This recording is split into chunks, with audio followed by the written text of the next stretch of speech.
Hello everybody. So this is going to be a fun video because I got to address the myth of liberation, and that's a hard pill for some of you to swallow. It's the idea that liberation's a myth. I mean, my God, what are we doing here, right? We're in search of liberation, our precious liberation. But it's a myth. You know, it's a sweet myth. I wouldn't say it's an entirely harmless myth, but overall it's a harmless myth.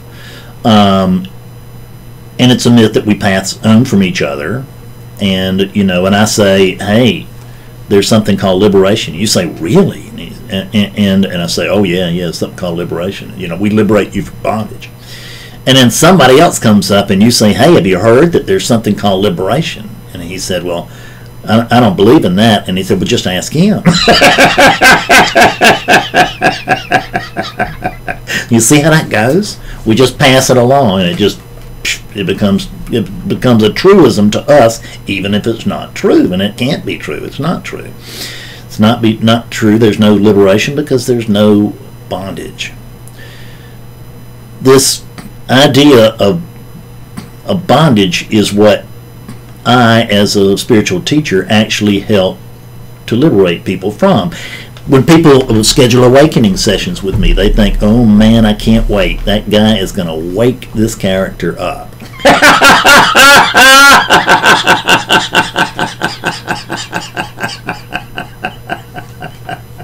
Good luck with that. What I'm going to actually do is I help wake people up from the idea that they're in bondage. I help wake them up from the idea that there is such a thing as bondage. I help wake them up first from that most critical thing, which is what I'm trying to do with you right now, which is I help liberate them from the idea that they're a body. I help liberate them from the idea that they are limited to being this, that they are restricted to being one of these. It is absolutely ridiculous. It really is. And once it's seen to be just ridiculous, but I get it. I was there for a very long time, 24 years, and you can't see it until you can. But once you can see it, man, it's just like, how did I miss this? So what I want to do is just tell you that in order to question whether you need liberation today or not, I'm going to ask you some questions. These are really good questions. You know, it's not actually the answers are never important. I have got pretty much nothing but questions and stories, but I've noticed that it's enough. So these questions, you don't need to answer these. I want you to just feel them. You know how they talk about you field something, F-I-E-L-D. I want you to field these, and I want you to feel these, F-E-E-L. In the absence of a body right now, and these bodies, I mean, trust me, they're temporary. I've seen this one disappear, and it's quite it's quite an event when it happens for the character. See, I just thought, man, this is something. Where'd my body go? But it wasn't my body to go. It wasn't my body to disappear because it wasn't my body that was there. It was a body. It was a unit on the relative plane. I get all that. There's a unit here. There's a unit there. That's the game we're playing here. Is that they're units and they're talking together, and one of them's pretending to be liberated and the other one's pretending to be free and all this stuff. But I'd like to help liberate you from the idea today, right now, why wait, that you're that body. There is a case actually for faith in non-duality. We just hate to talk about it, but some of our very best teachers do talk about it, like Nisargadatta Maharaj, Ramana Maharshi. These were not pie-in-the-sky guys. These were not preachers trying to round you up to get some extra cheese for the gym we want to build to attract youth. These are about as authentic as it gets, but Nisargadatta always reported that they would ask him, how did you become liberated? He said, well, I went to see my guru. He told me the truth. I believed him. I spent time on what he told me. And the way he would always say it is that in less than 3 years, I realized. That's what he would put it. He would say, I realized. So, what you could do, I mean, this would just be drastic as hell, but if it would help, I'm not asking that you do so because I really don't care. I mean, I care a little or I wouldn't be doing this, but, well, actually I'd be doing it anyway. I just wouldn't care. In other words, this body does what it does because it can't do anything else. But it feels, but I do care a little about whether somebody gets this thing or not. I mean, I shouldn't. I'm just not that awake. I actually care that this reaches home, but I don't care much. I'm not married to the idea. If I cut this video and nobody ever anywhere understands it, that's okay, because it's not my job for you to understand it. It's my job to cut it, and it's your job to understand it if you're supposed to.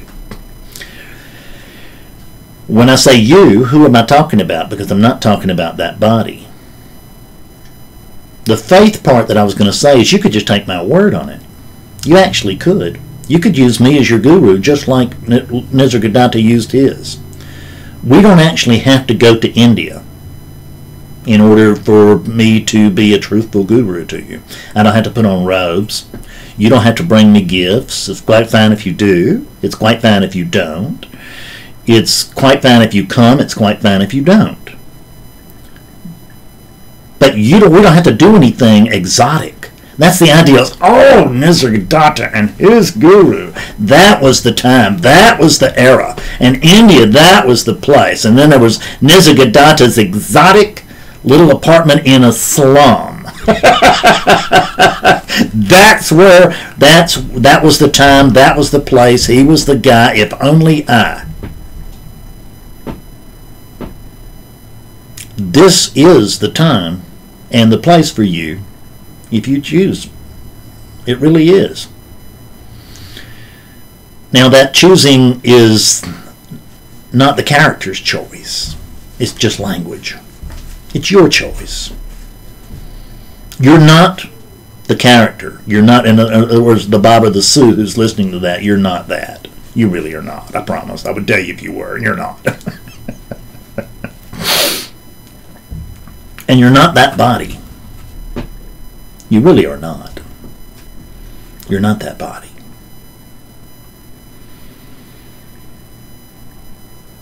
You see, you and I are the same.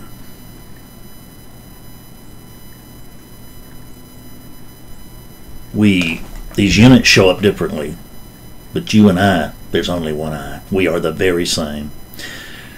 That which is looking out of my eyes and speaking through this, or through these eyes and through this mouth, is the very same thing that's hearing this with the ears over there and watching this with those eyes over there. It's exactly the same consciousness. It's exactly the same awareness. It's exactly the same thing. Shows up differently, thank goodness, keeps it interesting, doesn't it? But it's not different. So when I tell you that it's your choice, I'm using a capital Y. Your choice. Because it may feel to you like I'm speaking to an individual, but I can't speak to an individual because there is no individual. This is the truth. This is not just a spiritual saying. This is not a, how wise or confounding is that. This is actually the truth. See, your chief problem, actually, is that you think you're restricted to being just one of these, when on this planet alone, you've got 0.2 billion of these. I mean, that's a lot of bodies. Why get attached to any one of them? I mean, this one's not much. I love it. It's what the mind thinks about almost all the time. but it's inconsequential to me. I was here a long, long time, so to speak. I've been here forever. I can't not be. That's just the way it works. This body just drifted in one day, and one day it's going to drift out. In between, it's just entertaining itself. And it's entertaining me. But I'm not it. You're not that body. So what if I was telling you the truth right now? What if this wasn't some kind of con job? What if I wasn't a rascal or something? What if I was just absolutely telling you the truth? What if I was actually an enlightened guru, or an enlightened person, an enlightened being, whatever you want to call it? What if I actually knew truth? And what if I was actually telling you the truth right now? If you look at it, I have no reason not to. But just pretend for a minute, if I was telling you the truth, that you are not that body. Wow. If that's true, and it is, in the absence of that body, who are you right now?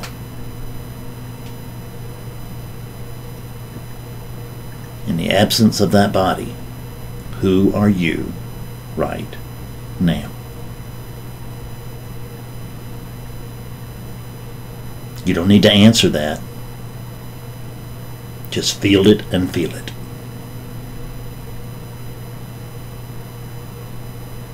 Because in the absence of this body right now, what I'd have to tell you is that I'm not this body. I'm actually no body. But for the sake of, again, skillfulness but not truth, let me claim a different body. Let me claim space as my body. And why don't you do the same? Just pretend I'm telling you the truth. What if space is your body? What if what's hearing this right now is space and not that body? I mean, not that the body's not being used as a tool, but it's just being used as a listening device for the space that's within it, around it, behind it, above it, all of that. See, if my body was actually space, do you notice that everything would be occurring inside of me? Now, we say inside of me, but if space was my body, which let's pretend it is, could we actually find an outside to it? I mean, I say that everything's occurring inside of me, but not see, there again, it's not unskillful, but it's not 100% true, because what does inside mean if there's just one thing? Because see, what we do is we just, we think, well, there's just one thing going on, and then there's like a boundary around it. But what if you're boundless? See, if you're the space, can you find a boundary? Actually look right now, check. Just pretend if you were the space right now, where would your boundary be? How many, and first off, right now, count them off. How many of there would be, how many of you would there be? I'm going to say that I am the space, and I count me off, and I say 1. And see, there's not another guy in line. There's no one to say 2. You know how in the military they go 1, 2, 3, 4, 5, 6, 7, something like that. But there's no one here to say 2. And I say 1. And that's the end of the count. See, that's what 1 means. That's what 1 means. He holds up 2 fingers and says that's what 1 means. If that isn't spiritual trickery, I don't know what is. So there's just one thing. See, and you're it. But I'm not referring to that body. That body's just like a ticket to the dance. Yeah? It's a sensing device that you use. See, this is a drinking device that the body uses. But the body never thinks, oh, God Almighty, I am this can, right? It just doesn't. Because it's a device that I use to bring fluids into the body. This is a sensing unit to bring senses into the space. Not that there's anything but space, but it's playing like there is. So it wants to know what's going on in its dream. This is the sensing device. This is the avatar in the computer game. This is the avatar in the game. This is, and you know, the cool thing is that you've actually got 7.2 billion of them. So now, which one are you going to control with your joystick? Let me tell you something, you're not going to control any of them. See, that's the thing, is you think you've got the joystick to this thing, but you don't. Your buttons don't work. You may have a joystick, but it doesn't operate this. And neither do the buttons. See, sometimes you're and the character moves a certain way on the screen and you say, oh, I got it. I did it. I did that. But that's not true. It doesn't. It just does what it does, and then you come behind it and claim to have done what it did. But there's no doer. There's no doer. There's no doer anywhere. I don't mean that, oh, I've read the individual and not the doer. It's all God. I'm telling you, there's no doer, period. That's what I'm saying. Is all of this is arising spontaneously. It is as it is. It cannot be another way. Life cannot, there is no alternative to life ever. There's just this. In the absence of that body, what are you?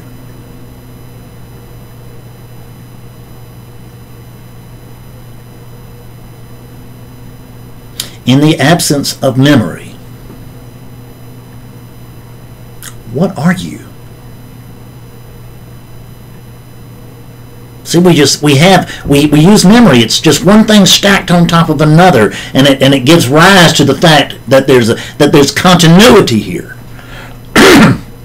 If you look at the difference between a night dream and a daydream, what do you notice? What I notice is that night dreams are shorter. And there's no sense of continuity. In a daydream, it's a little longer, and there's a sense of continuity. But a sense of something is not the same thing as the truth of something. Where does this continuity, the sense of continuity, arise? It arises in the memory. Rises in memory. If I take away the memory, if the memory were just to disappear, in the absence of your memory, forget about it. One of my clients just had a daughter that came down with amnesia, and it's really done a lot to open me, because I've really done a lot of thinking about it. And in the absence of memory, who are you right now? This poor woman's driving down the road, everything just fine. All of a sudden she's confused. She doesn't know who she is or where she is. In the absence of your memory, in the absence, when I say it's your memory, it's not even yours, it's just memory. In the absence of memory, who are you right now? You don't have to answer this. Just feel it. Let it hit home.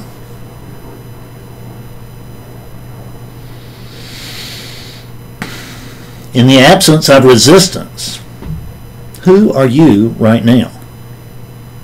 In the absence of resistance, is there a need for liberation? No. Are you actually...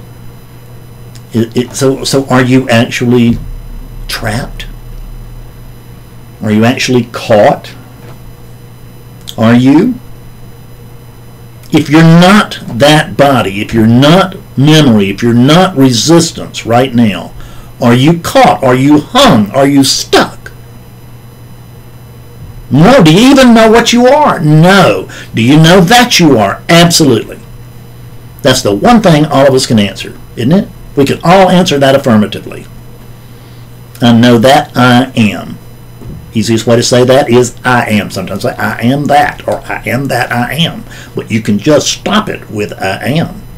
All of us know that we are. We cannot say that we are not, because something would have to be there to say you are not, or I am not.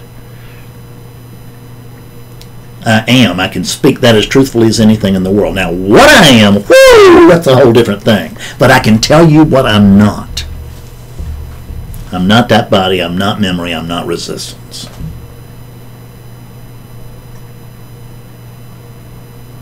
Memory and resistance, body, What's the offspring of that combination? It's ego, isn't it? What if right now you were just to suspend ego? What is your ego? Does it actually exist? Have you ever found it? Have you ever sat down and had a conversation with it? Do you know that it's real? Well, we talk about it all the time, but do you know it's real? How do you know it's real? Because you read Freud, or your dad read Freud and passed it down, or your teacher read Freud and told you, well, there's an ego and here's the way it works. I'm not trying to declare that psychology is bunk at all. I'm just saying, how about your ego? Do you know that it exists? Do you know that you're it? How do you know you're not just imagining the idea that there's an ego here that has resistance to this in the absence of an ego right now? Who are you?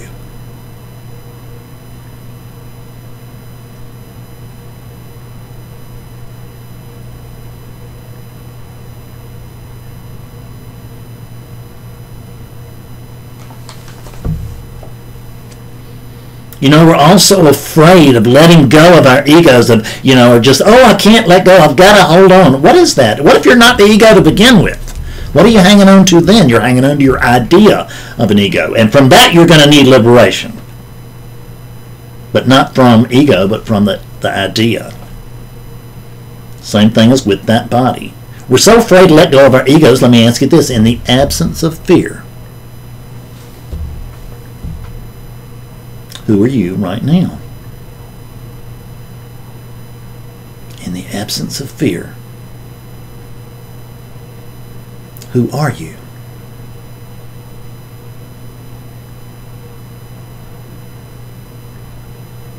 We have all this fear because we're so afraid we're not going to get our desires satisfied. Let me ask you this, in the absence of desire, who are you? Right now. We're drawn to or repelled from. In the absence of fear or desire, who are you?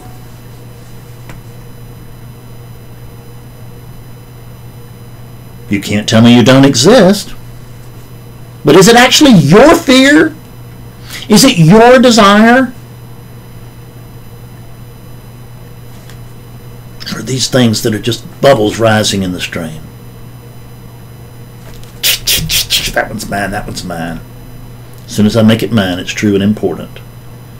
In the absence of it being mine, it's just drifting in the stream, harmlessly, going to the top, popping. That's what bubbles do.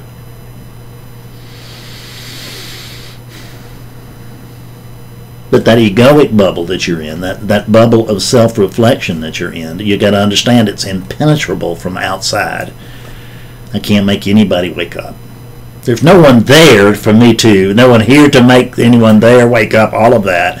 But on a slightly more relevant level, let's just say that there's no way that I could, that if I was a spiritual teacher, there's no way I can wake anybody up.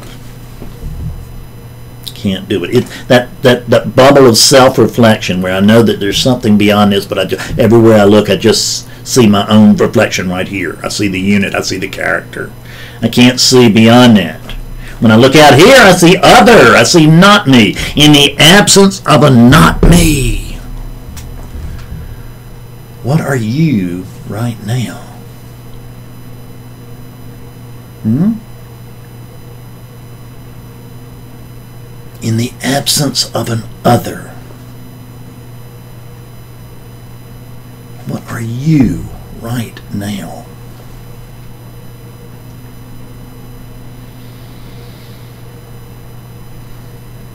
We have this story of me and not me. This story of other. The story of self and other. And when I've got a story of self, I need liberation from it because it's driving me crazy, but I don't even know who it is that it's driving crazy because I can't find them either. In the absence of a story, who are you? In the absence of a story, who are you right now?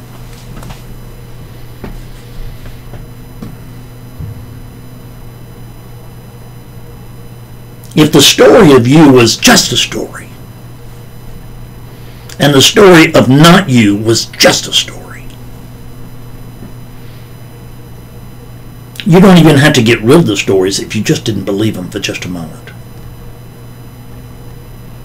If you didn't believe that you were the body that's listening to this and watching this, if you claim space as your body instead, do you need liberation? From what? If you claim space as your body, do you need to search for oneness any longer? Does that even make sense to you?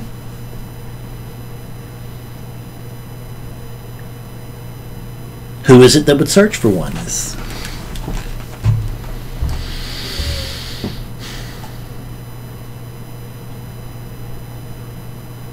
Liberation is a myth because bondage is a myth. There's no bondage. There's only seeing that there is no bondage. That's what liberation is seeing that there was no bondage there to begin with. Whose bondage is it? The bondage belongs to the same one who wants to be liberated. Who is that? Can you find them? Can you actually locate them? I know you've heard stories and rumors about them, but can you actually locate them yourself? Ask, who is it that needs to be liberated?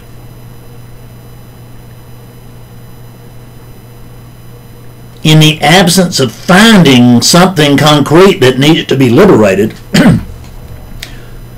you might want to entertain the idea that, oh my God, I am this awake space and I don't need to be liberated.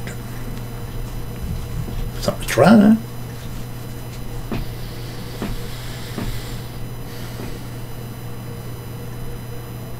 In the absence of bondage, there's no need for liberation.